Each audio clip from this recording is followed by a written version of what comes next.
Of education.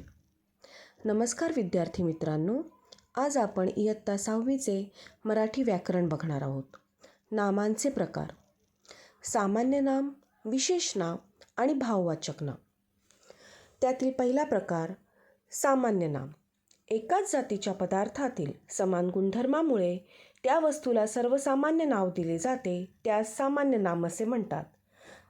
सामान्य नाम हे त्या वस्तूच्या जातीला दिलेले नाम असते. उदाहरणार्थ, दर्शना हुशार मुलगी आहे, गंगा पवित्र नदी आहे, मुंबई प्रसिद्ध शहर आहे.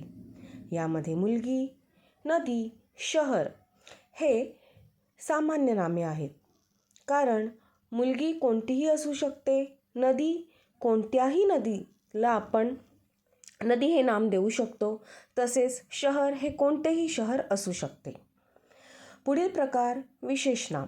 ज्या नामाने त्या जातीतील एका विशिष्ट व्यक्तीचा, प्राण्याचा किंवा वस्तूचा बोध होतो त्यांना विशेष नाम असे म्हणतात.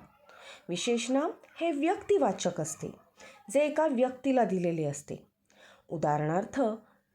उदाहरणार्थ भारत वैभवशाली देश आहे, राम हुशार मुलगा आहे, आशा धीट मुलगी आहे.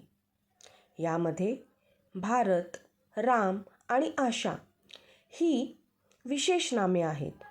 कारण भारत देशाचे नाव आहे, राम मुलाचे नाम आहे आणि आशा हे एका मुलीचे नाम आहे. या देश, मुलगा, मुलगी हे जातीवाचक, तर भारत, राम आणि आशा हे व्यक्तिवाचक नाम असल्यामुळे त्यांना विशेष नाम असे म्हटले जाते. तिसरा प्रकार आहे भाववाचक नाम.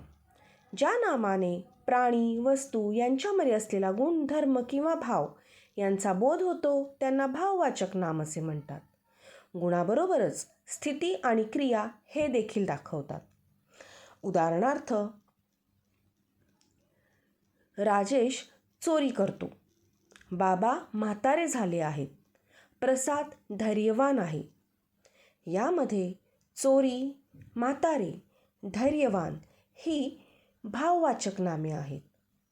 कारण चोरी ही क्रिया आहे, म्हातारे अवस्था आहे आणि धैर्यवान हा गुण आहे.